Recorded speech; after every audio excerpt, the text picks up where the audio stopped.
মধ্যে থাকে, যে রুকুর মধ্যে আছে সে রুকুর মধ্যে থাকে। আল্লাহ বলেন না, আমি এমন একটা বান্দা তৈরি করব, এমন একটা জাতি আমি পৃথিবীর মধ্যে পাঠাবো, যে জাতিটা আমি আল্লাহ সুবহানাহু ওয়া তাআলার ইবাদত করবে, আবার ভুল করবে, আবার পুনরায় আমি আল্লাহর কাছে তাওবা করব, তাওবা করবে, তাওবা করার পরে তওবাপ্ত হবে, অনুশোচনা হবে, আল্লাহ আমার কাছে তওবা করবে, মাগফিরাত। এই জিনিসটাই আমি চেয়েছি, এরকম একটা মানুষ আমি পৃথিবীর মধ্যে প্রেরিত করতে চাই। এখন বলবেন আল্লাহ বানাইছেন লক্ষ্য উদ্দেশ্য আমার কি? দেখেন পৃথিবীর মধ্যে মানুষকে বানালেন, মানুষকে বানানোর পরে এই জায়গার মধ্যে আল্লাহ বলেন নাই মানুষদেরকে, এ মানুষেরা তোমরা ইবাদত করো, এই কথা আল্লাহ বলেছেন। আবার বলেন তোমাদেরকে স্বাধীন করে দিলাম, ইচ্ছা করলে তোমরা চুরি করতে পারবে, ইচ্ছা করলে নামাজ পড়তে পারবে, কিন্তু বান্দারে একটা কথা মনে রাখো, ইকরা কিতাবাকা বিনাফসিকা ইয়াওমা আলাইকা হাসিবা। আল্লাহ বলেন বান্দারা যা পৃথিবীর মধ্যে করেছে সব করো, সমস্যা নাই। হ্যাঁ, একদিন বিচারের ময়দানে আসতে হবে, সেই দিন ইকরা কিতাবাকা কাফা বিনাফসিকা ইয়াওমা আলাইকা হাসিবা। সেই দিন তোমার মুখগুলোকে ওয়াক করে দেওয়া হবে, তোমার হাত পা মুখকে স্বাধীন করে দেওয়া হবে পৃথিবীর জমিনে কে করেছে। আমার মায়েরা, আমার বাবারা, আল্লাহ রাব্বুল আলামিন সূরাতুল ইনফিতার 10 নম্বর আয়াতের মধ্যে আল্লাহ বলেন, ওয়া ইন্না আলাইকুম লাহাফিযিন।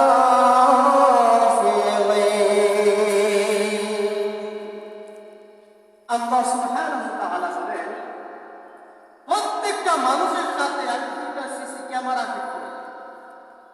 কি করেছি?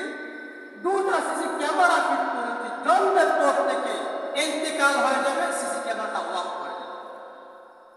আমাদের আমাদের এই যে এখানে দেখতেছেন এত সুন্দর একটা প্যান্ডেল, এখন যদি কারেন্ট চলে যায়, কারেন্ট চলে যাওয়ার পরে অফ হয়ে যাবে না, অন্ধকার হয়ে যাবে না?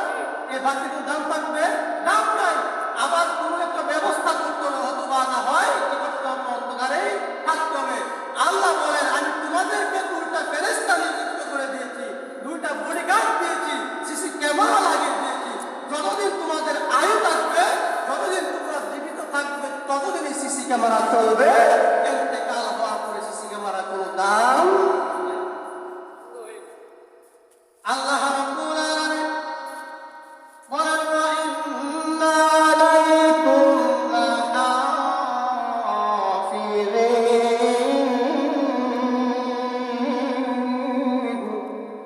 কিরামান কাতিবিন। আল্লাহ বলেন দুটো সিসি ক্যামেরা, দুইটা বডিগার্ড জানো কারা? তারা হচ্ছে কিরামান কাতিবিন, দুইজন সম্মানিত লেখক, দুইজন সম্মানিত লেখক।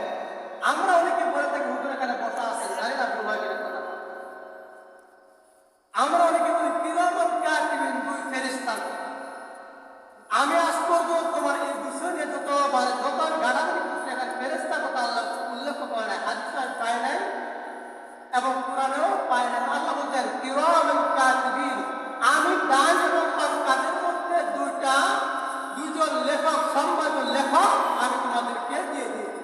কিরামান কাতিবিন, ডান কাঁধে হচ্ছে কিরামান, বাম কাঁধে কাতিবিন, দুটো লেখক আমি দিয়েছি। একজনে বাম হাতের আমল নামা লেখে, তারা বদ আমল লেখে, আরেকজন ডান হাতের আমল লেখি বলে। এই যে দুইটা কিরামান কাতিবিন,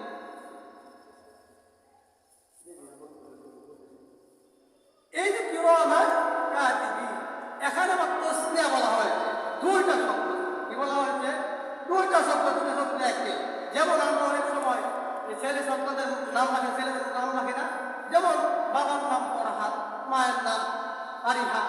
এখন বলা হয় হুজুর দুইটা মিলে একটা সুন্দর একটা নাম লিখে দেন।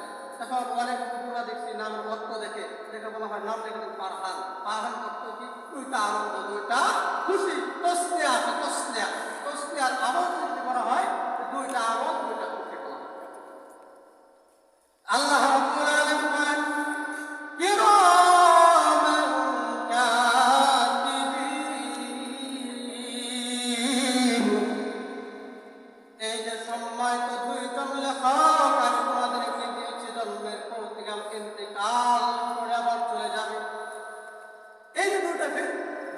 লেখক দিলেন, আপনি যতদিন হায়াত ততদিনে আপনি তারা কি করে তাদের কাজ করবেন। এখন আমাদের সমাজও দেখবেন বডিগার্ড আছেন আমাদের সাথে, বাড়ির মধ্যে দারোয়ান থাকে, অফিস আদালতে সিকিউরিটি গার্ড থাকে না? দেখবেন এই দুইজন লেখককে ঘুষ দিয়া, দারোয়ানকে ঘুষ দিয়া বাড়িতে ঢোকা যায়। এই দুইজন লেখক আল্লাহ দিলেন আমাদেরকে, বলেন তো আপনারা কিয়ামতের মধ্যে বলতে পারবেন না আল্লাহ কিরমান কাতিবেন দুটা লেখক মিথ্যা লেখছে, এটা বলার ক্ষমতা আছে? কোনো ক্ষমতা